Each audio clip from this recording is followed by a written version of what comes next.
The night was dark and stormy, the kind of night when fear takes root and the boundaries between the living and the dead blur. In a small, isolated village nestled at the base of Hollow Hill, a place feared by all, a tale had been passed down through generations, a tale of unspeakable horror that chilled the bravest of souls. Amelia, a young journalist with a fascination for the supernatural, arrived in the village, determined to uncover the truth about Hollow Hill. The locals, tight-lipped and suspicious, only shared cryptic warnings. "Stay away from the hill," an elderly woman cautioned. "Once you hear the whispers, it's too late." Undeterred, Amelia checked into the dusty old inn. The innkeeper, Mr. Grimsby, regarded her with somber eyes. "The hill is cursed," he murmured, handing her the rusty key to her room. "No one goes up there anymore." Amelia's curiosity drove her up the cobbled path leading to Hollow Hill.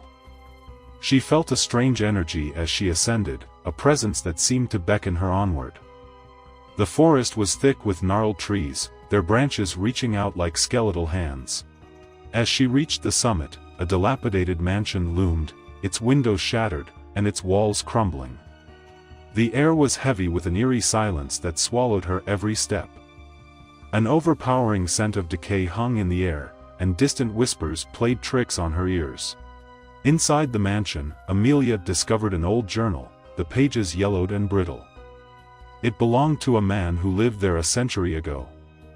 His entries spoke of dark rituals, forbidden magic, and a thirst for immortality. The final entry read, "They are coming for me. I can hear them." Amelia's heart raced as a shadow moved in the corner of her vision. She whirled around, but there was nothing there. Her flashlight flickered, and she was plunged into darkness. She could feel eyes upon her, malicious and malevolent. Terrified, she stumbled out of the mansion and back down the hill, but the presence followed her. The whispers grew louder, and Amelia could make out chilling voices that seemed to come from the very trees and rocks. They echoed tales of torment, of souls trapped for eternity, seeking revenge. Desperate to escape, Amelia sprinted back to the inn, but the door slammed shut behind her, trapping her inside. She heard Mr. Grimsby's sinister laughter as he approached her. His eyes, once mournful, now glowed with a malevolent light.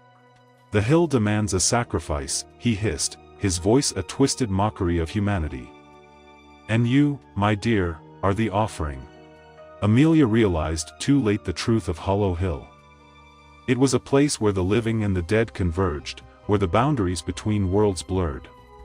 She had unwittingly entered a malevolent realm, and now she was to become a part of it. In the pitch-black inn, surrounded by the whispers of vengeful spirits, Amelia's screams joined the chorus of torment. Her fate was sealed, a macabre warning to all who dared to venture near Hollow Hill. The village below would tell her story as a cautionary tale, a grim reminder that some secrets should remain buried and that certain horrors were never meant to be uncovered. Hollow Hill remained as it had for centuries, a dark and forsaken place where the living feared to tread and the dead never rested. Years passed, and the legend of Hollow Hill persisted. It was not only a place of terror but also a magnet for those who sought to unlock its mysteries. Among the curious souls was Dr. Samuel Thornton, a renowned paranormal investigator who had heard tales of Hollow Hill from his childhood. His fascination with the supernatural led him to the village. With his team of investigators and state-of-the-art equipment, he hoped to shed light on the dark mysteries that had haunted Hollow Hill for centuries.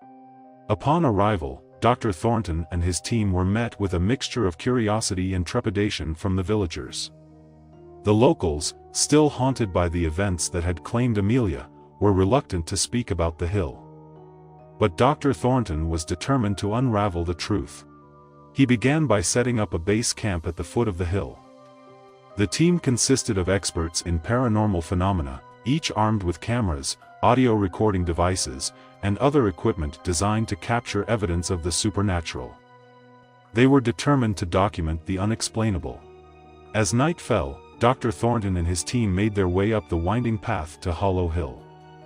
The moon was shrouded by thick clouds, and the air felt electric with anticipation. The rustling leaves and the distant hoot of an owl created an eerie backdrop to their ascent. They reached the summit, and the mansion loomed before them, its decrepit facade a testament to its dark history. Dr. Thornton couldn't help but feel a sense of foreboding, but his scientific curiosity drove him forward. The team spread out, setting up their equipment in various rooms of the mansion. Dr. Thornton began his investigation in the room where Amelia had discovered the old journal. He was drawn to the journal and its tales of forbidden magic and vengeful spirits. He believed that understanding the history of the place was crucial to unlocking its secrets. As he delved into the journal, the air around him grew cold, and a sense of unease settled over him. The room seemed to come alive with malevolent energy. He heard faint whispers, echoing the same torment that had claimed Amelia. "Get out," the voices seemed to say. "Leave this place."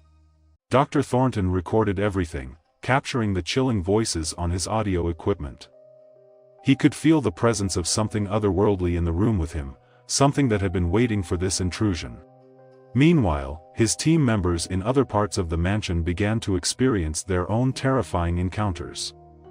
Cameras malfunctioned, recording inexplicable shadows and eerie apparitions. Equipment registered abnormal electromagnetic activity and unexplained fluctuations in temperature. As the night wore on, the paranormal investigators grew increasingly anxious. They had ventured into a place that defied scientific explanation, a place where the boundaries between the living and the dead blurred.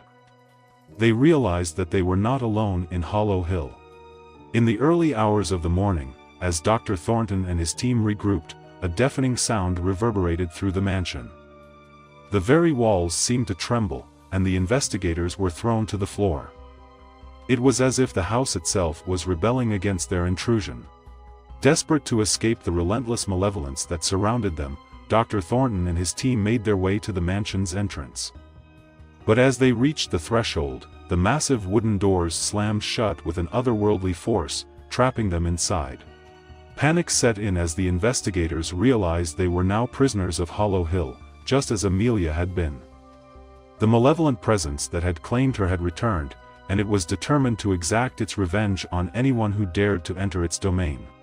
The investigators tried to force the doors open, but they remained sealed shut. The whispers grew louder, surrounding them like a sinister chorus. The voices told tales of suffering, of souls trapped for eternity.